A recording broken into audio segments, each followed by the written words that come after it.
Good afternoon, everyone, and happy holidays. I am so honored and frankly also a bit intimidated to be up here.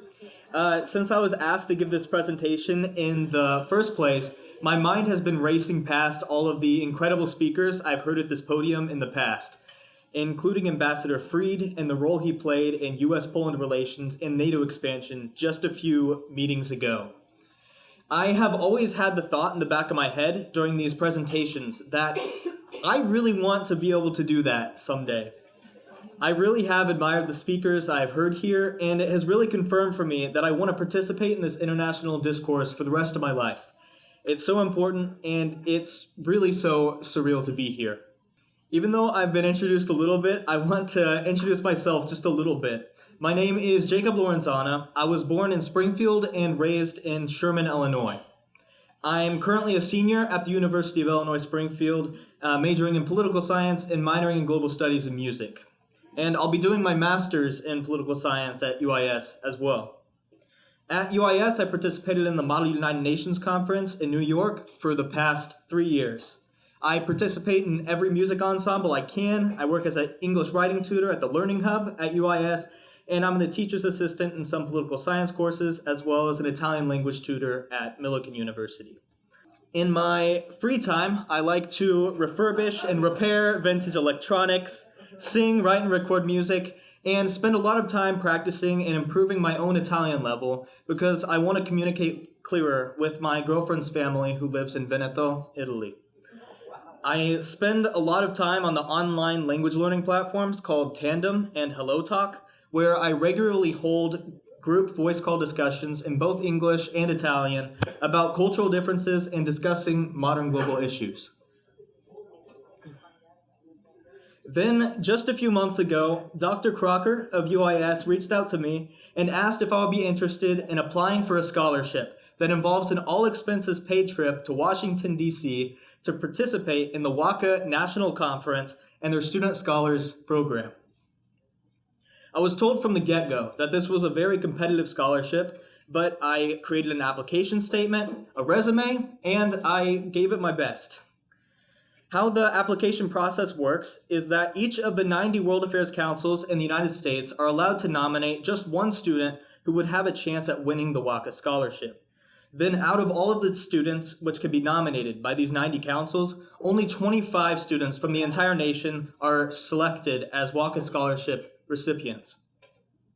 When I found out I was one of these 25 students, I was actually waiting in line to get lunch at the student union at UIS.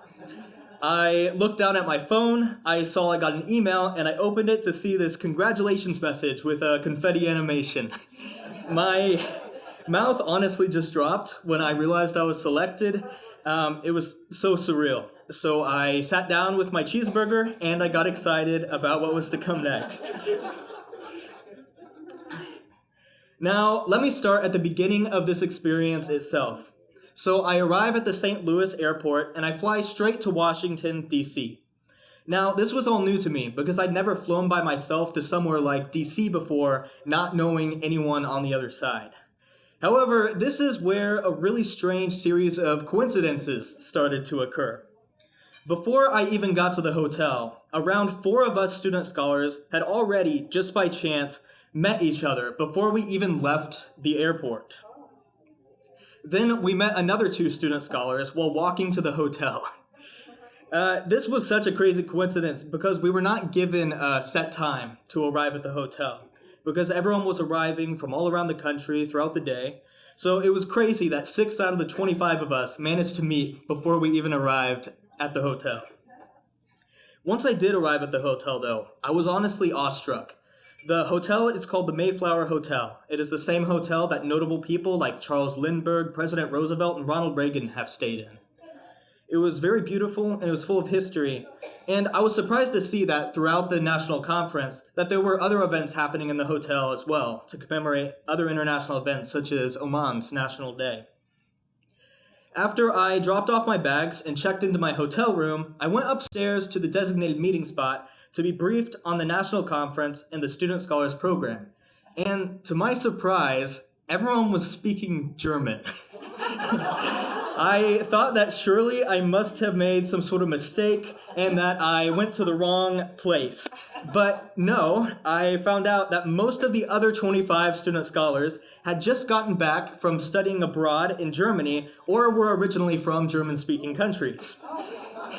So this was also a crazy coincidence, and it was funny being the only Italian learner in a group full of students who would continue randomly speaking German throughout our time in DC. Another way I felt set apart is that nearly every other of the student scholars I talked to had family members in the State Department or in the Foreign Service that they were meeting up with and chatting with during the conference, which surprised me because I have absolutely no family connections. The other scholars even asked what my family is involved with, and I just explained how my mother is an elementary school teacher and my dad is a UPS driver here in Springfield.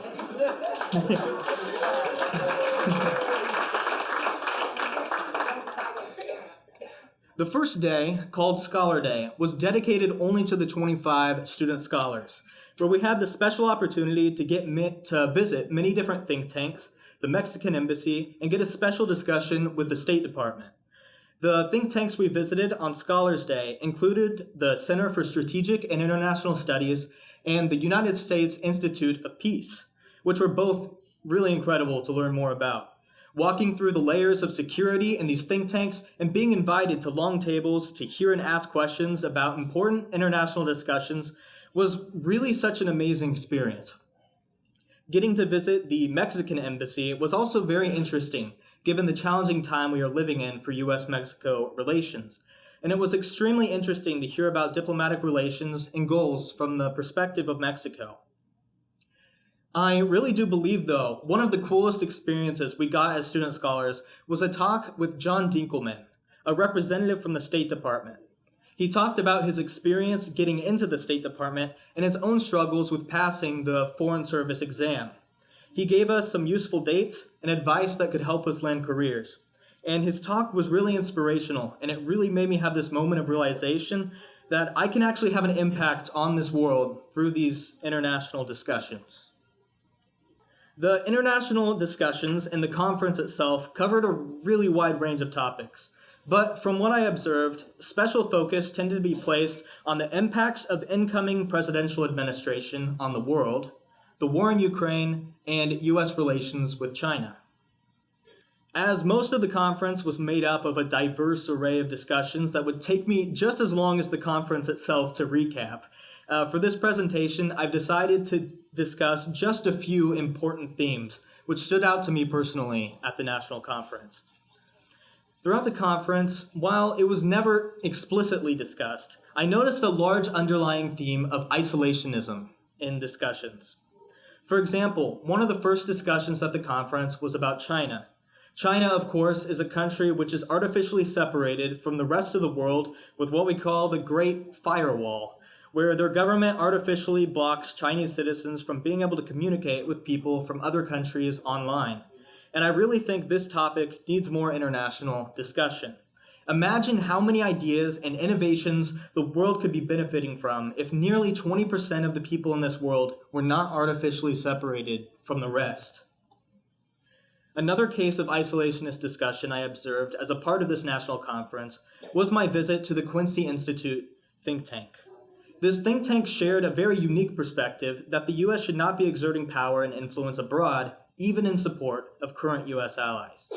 Now, I do not personally agree with this isolationist perspective, but it was very interesting to hear about. I do believe there is always value in having an anti-war perspective, which I believe is important and lacking in the current political climate, but anti-war and isolationist perspectives are not inherently intertwined, and there are many historical examples, such as the isolationist perspective held by the United States before our involvement in World War II, that demonstrate that isolationism, particularly from our allies, will not result in peace, and I believe this is critical to note in our political discussions today.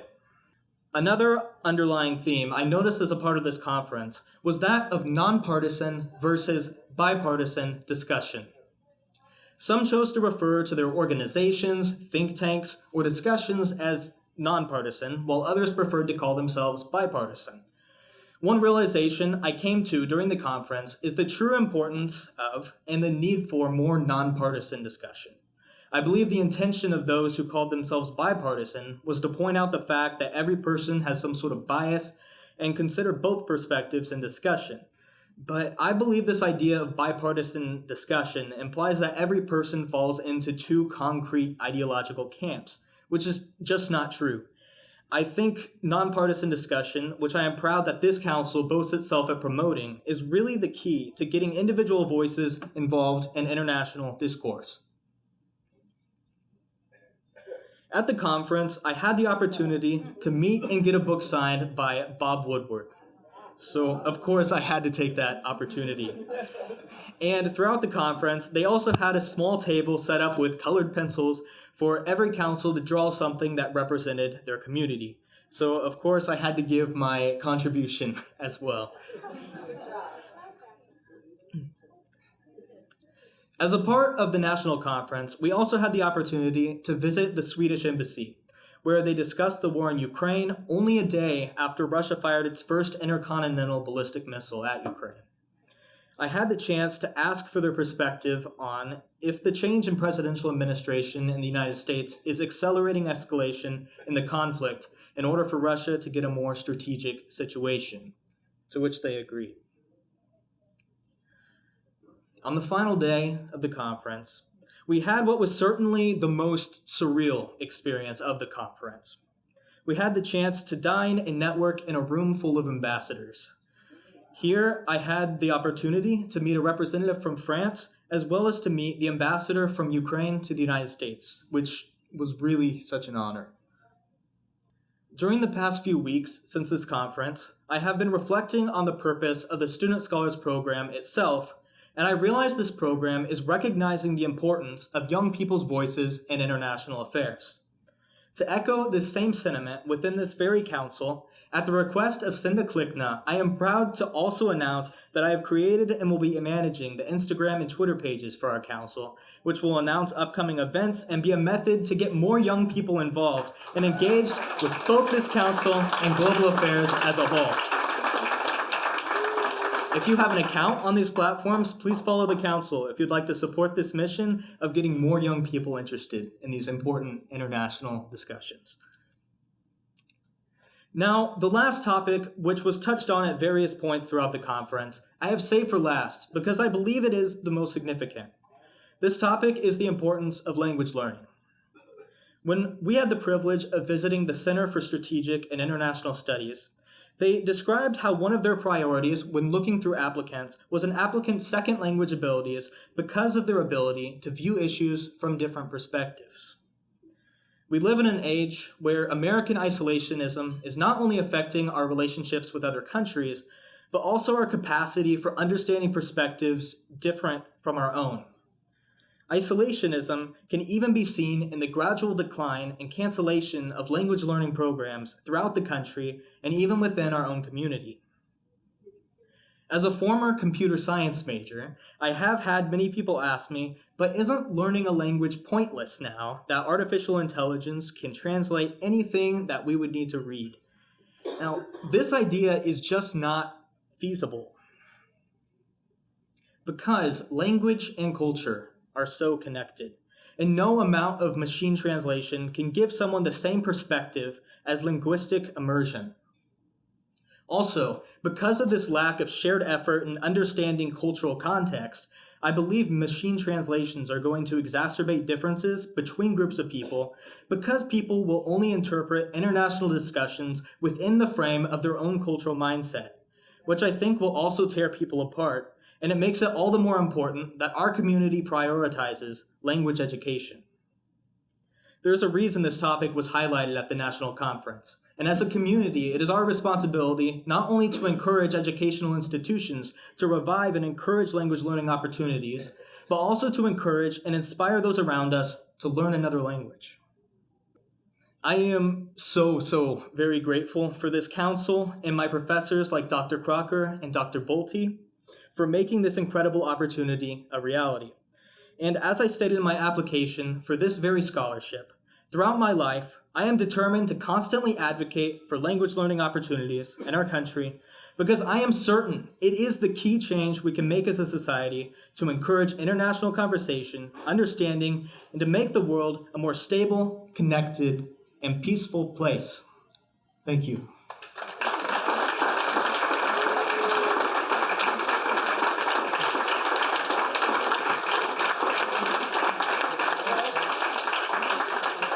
We have about 5 minutes for questioning, and then we're bringing in our musical entertainment. So does anyone, yeah. Do you ever sleep?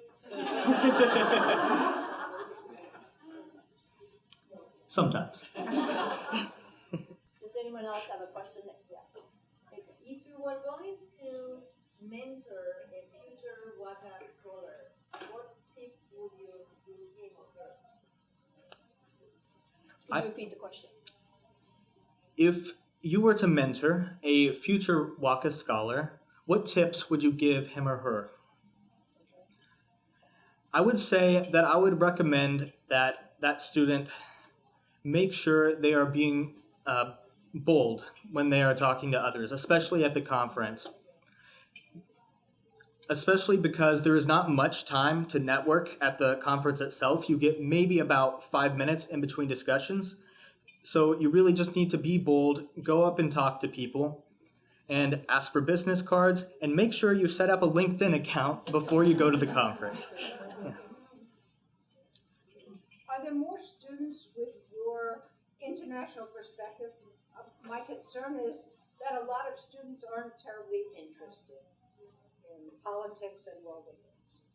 Yeah, I think it's something that is a big issue right now. We're seeing more and more people shift towards this isolationist perspective, and it's something that we really need to work together as a community to change. Anyone else? All right. Thank you. Thank you.